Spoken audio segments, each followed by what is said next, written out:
Coucou, c'est Gwen pour Effet Papillon. On se retrouve pour la guidance de lundi.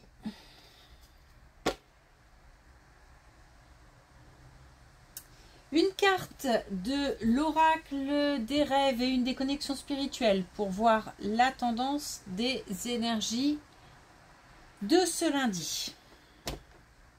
C'est une guidance générale, donc on ne garde que ce qui fait écho. Pour une consultation privée, vous pouvez passer par mon site effetpapillonvoyance.com.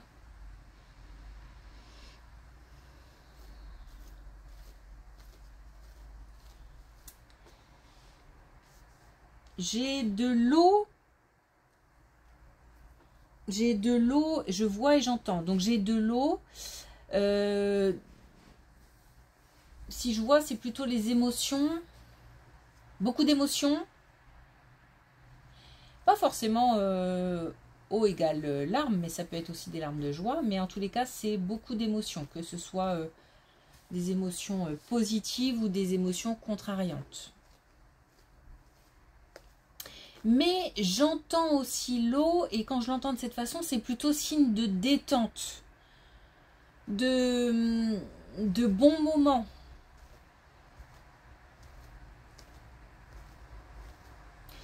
On a peut-être eu l'occasion de se détendre ce week-end, et on en a profité. Où quelque chose se libère, les événements, les conditions s'améliorent, quelque chose qui bouge, qui fait que on va se sentir plus détendu, plus calme, apaisé. J'ai en même temps une espèce de libération.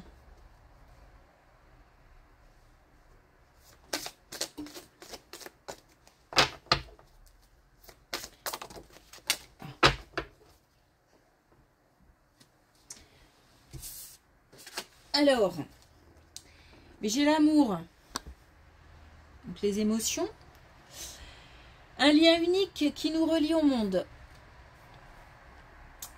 Donc oui, peut-être que on va parler aussi relations sentimentales, et on a aussi dans ce domaine-là une libération.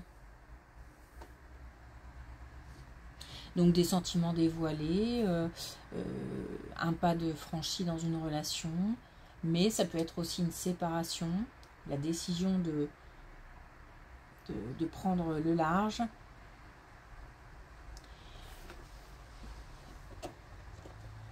Après, ça peut toucher aussi d'autres domaines, hein. C'est vraiment les émotions d'une manière générale, et ça se passe au niveau du ressenti. J'ai l'impression qu'on est peut-être sensible, mais sensible veut dire qu'on prend les choses, qu'on prend les événements, qu'on prend les paroles, qu'on prend tout avec une puissance décuplée. Et ça, encore une fois, ça peut être positif, comme ça peut être contrariant.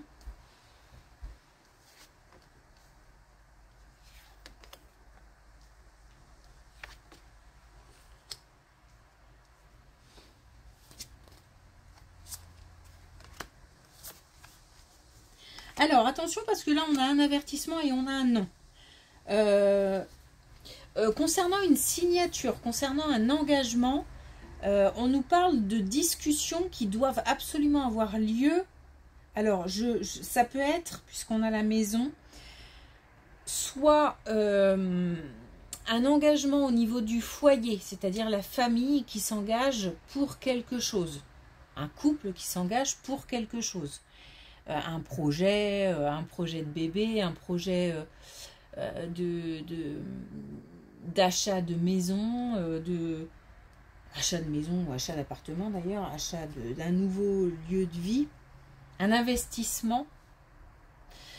Ça peut être ça, ça peut être aussi un enfant au sein du foyer qui souhaite s'engager. Alors s'engager au niveau professionnel, s'engager amoureusement parlant. En tous les cas, on a un engagement dont on doit discuter. Parce que pour l'instant, on nous dit attention, tout n'est peut-être pas clair, tout n'est peut-être pas dit, il manque peut-être encore des informations et il faut aller à la pêche, à l'info. Et puis j'ai l'impression qu'il faut mettre les choses à plat pour que tout le monde soit d'accord avant de s'engager en fait. Comme ça, les choses sont claires, les choses sont dites. C'est un temps nécessaire avant l'engagement. Et en plus, pendant ce temps où on va peut-être dire attends, ça va un peu vite, on va essayer de voir un petit peu comment ça se passe, comment on peut faire, comment... Il y aura peut-être un coup de pouce, un coup de chance, peut-être qu'on aura l'occasion de discuter avec quelqu'un qui sera de bons conseils.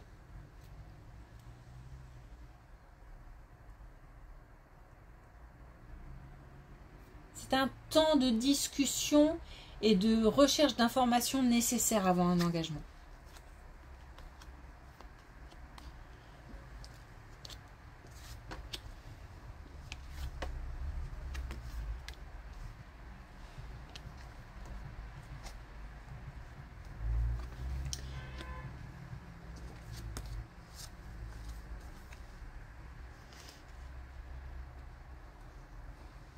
Et puis, on nous parle encore d'un enfant. Il se passe quelque chose entre enfants et adultes, donc je pense aux parents, ou en tout cas des personnes qui sont là pour aider, guider, soutenir les enfants. On a un enfant qui a ou un plus jeune en tout cas, je dis enfant, mais un plus jeune qui se sent en situation d'échec, qui a ressenti une situation d'échec. On a un enfant qui peut-être, un plus jeune qui peut-être même a le sentiment que l'histoire se répète, c'est-à-dire échec sur échec. C'est peut-être pas le premier échec. Peut-être que il s'est passé d'autres échecs auparavant, mais peut-être même sous d'autres formes, pas forcément pour la même chose. En tous les cas, on a le sentiment comme ça d'être toujours confronté à une épreuve et qu'on en ressort perdant. Alors c'est marrant parce qu'on fait ça comme s'il fallait dépoussiérer. Il s'agit là de... Alors c'est une discussion qui doit avoir lieu entre quelqu'un de plus mature, d'expérimenté, de rassurant et un plus jeune qui a l'impression de pas qui a l'impression de ne pas s'en sortir. Il faut alors dépoussiérer dans le sens... il y a comme des fausses idées, il y a comme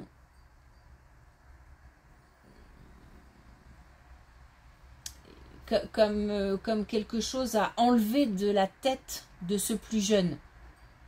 Des idées reçues ou l'idée que la prochaine épreuve, ce sera encore un échec.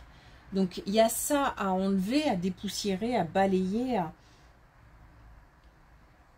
Et puis, alors évidemment, il y a à soutenir, il y a... parce qu'il faut transmettre une certaine force. Et puis on a l'amour là, il y a beaucoup d'amour à transmettre, une certaine force à transmettre. Peut-être que en tant que parent, on est peut-être déçu aussi, mais il faut absolument dépasser cette déception pour... parce que s'il s'agit... Enfin... si c'est un enfant, un plus jeune, ça reste un individu, c'est son échec, c'est pas l'échec de quelqu'un d'autre, ou en tous les cas ce sentiment d'échec, parce que une épreuve compliquée, on peut en retirer des choses positives. Même si, comme ça, dit comme ça, alors que ça vient de se produire, c'est pas évident. Mais oui, justement, quelqu'un d'expérimenté, de plus mature, le sait. Donc c'est tout ça à transmettre. Et c'est aussi, il ne s'agit pas, là comment l'expliquer? On n'est pas sur du blabla. C'est-à-dire que avec ce plus jeune-là, il va pas falloir sortir des banalités. Parce que là, j'ai l'impression que ça ne m'intéresse pas, ça ne me touche pas, ça ne m'atteint pas. Il faut être vrai. Dire des choses vraiment. Peut-être donner des exemples, mais si on donne des exemples, ça peut être pris comme une comparaison. Donc, je ne sais pas si c'est la bonne solution, mais en tous les cas, être vrai. Parler vraiment. Pas de banalité, pas de grandes phrases qui en fait, voilà, ça me passe devant et il y a comme une énergie à transmettre, comme une force à transmettre.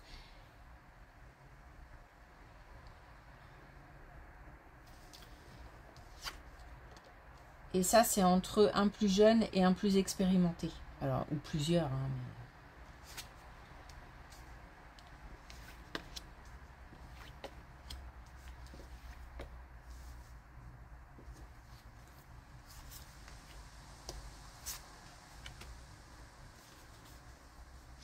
mais... Ouais, bah...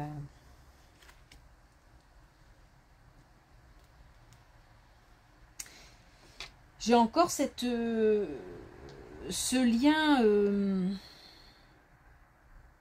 parent-enfant ou encore une fois des proches qui tiennent les uns aux autres et des gens plus expérimentés et des gens plus jeunes. Ça me parle encore de ça. Il faut connecter et transmettre ces expériences. Il y a un échange qui doit avoir lieu, il y a un partage. Et c'est important parce que ce qu'on va... et puis il y a de la peur. Donc comme il y a de la peur, c'est dans la tête. Enfin, quand je dis c'est dans la tête, je ne dis pas forcément qu'il n'y a pas de raison d'avoir peur. Mais simplement, la peur, c'est pas concret. Donc il faut contrebalancer. Enfin, c'est pas concret. Bon, je m'embarque dans un truc là. Il y a de la peur en tout cas. Il y a de la peur et il faut en fait dépasser cette peur, mais dépasser la peur, j'ai l'impression vraiment en transmettant du vécu, des expériences. Peut-être pas forcément ses propres expériences, mais des choses qu'on a vues, qu'on a entendues, des choses qu'on sait. Il y a une connexion qui doit se faire. Et encore une fois, un partage. Et c'est comme si ce qui allait être dit maintenant, ça aura un impact dans je sais pas, quelques mois, quelques années. Peut-être que le plus jeune se souviendra de cette conversation, de ce qui a été dit. Il y a quelque chose qui sera marquant et qui pourra resservir au fur et à mesure des années, des expériences. C'est important. On met beaucoup d'énergie dans cette connexion avec... il y a un soutien nécessaire là.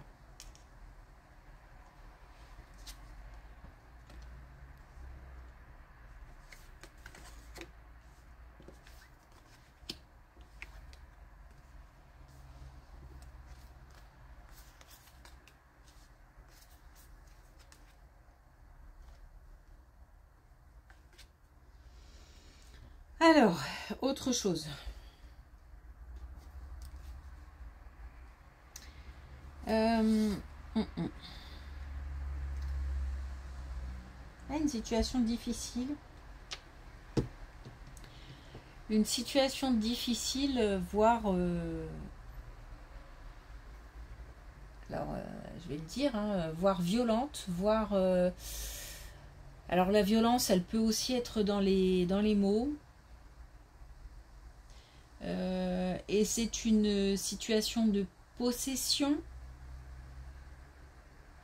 où on a vraiment l'impression d'être pris au piège.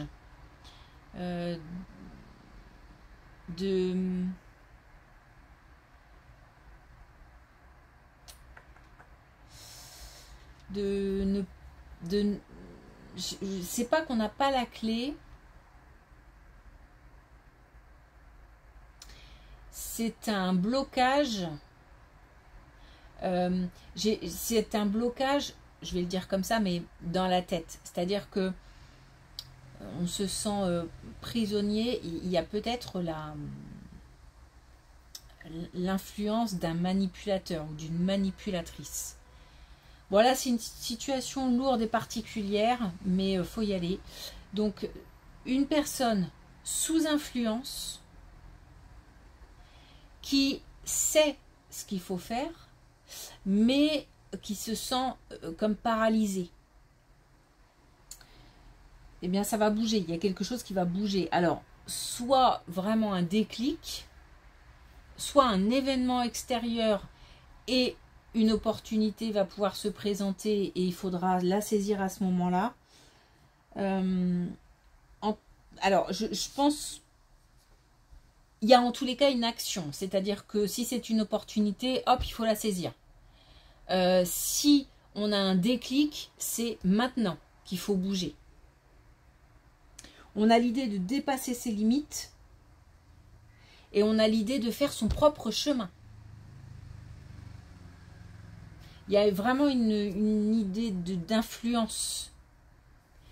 On a peut-être aussi déjà des personnes qui sont dans leur tête en phase en mise en place d'une fuite, par exemple, d'un départ.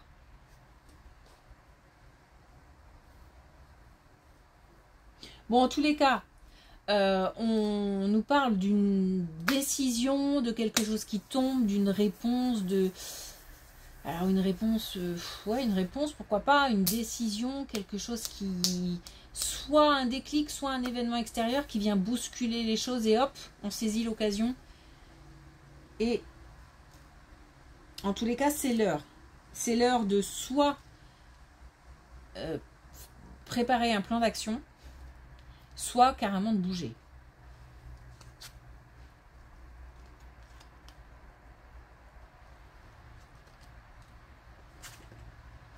Voilà.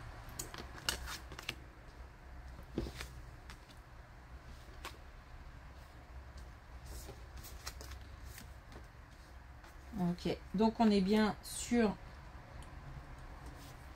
la même lancée. Donc on a une chance, une opportunité, quelque chose qui arrive et c'est peut-être l'élément extérieur, c'est peut-être une décision administrative ou un coup de fil de quelqu'un d'extérieur, un conseiller, un professionnel. En tous les cas, quelqu'un qui va permettre de bouger, qui va permettre de retrouver de l'indépendance. On a des communications qui vont dans ce sens et on a des communications qui réchauffent le cœur. On sait qu'on va vers l'instabilité. C'est-à-dire que peut-être que d'une instabilité émotionnelle, on va passer à une instabilité financière ou concrète. Parce que on peut quitter un confort, on peut quitter et se retrouver dans une situation plus... On peut quitter aussi même un emploi, on peut très bien se sentir manipulé au travail, on peut très bien se sentir sous influence au travail et coincé. On ne parle pas forcément d'une relation... on parle d'une relation toxique, mais pas forcément une relation amoureuse. Mais ça peut, hein, relation amoureuse, relation amicale, relation professionnelle. En tous les cas, On sait qu'on va vers de l'instabilité. Mais il faut passer à l'action. Donc, quoi qu'il arrive, on va être capable on va se sentir capable. On va se sentir en confiance. Donc, on a tout à fait les capacités pour le faire. Quelque chose qui vient, percuter un peu cette ambiance et hop, je saisis. J'en profite.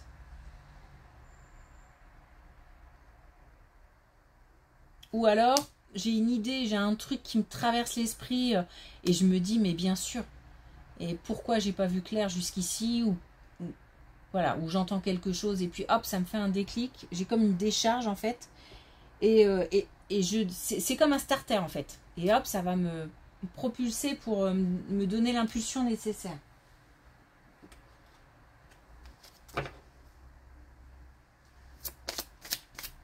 Bon, des situations particulières aujourd'hui. Forcément, ça ne parlera pas à tout le monde, mais il faut en parler puisque c'est là.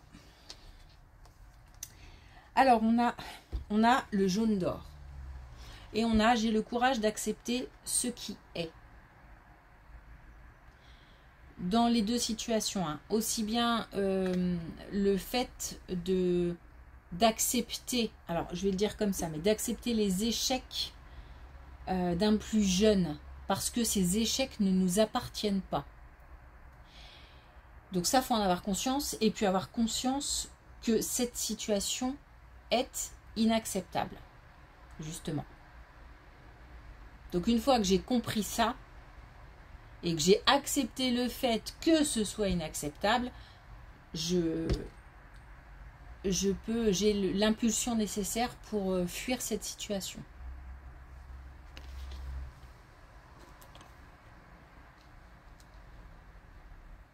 J'ai de l'amour, hein, donc il y a du soutien, il y a du soutien.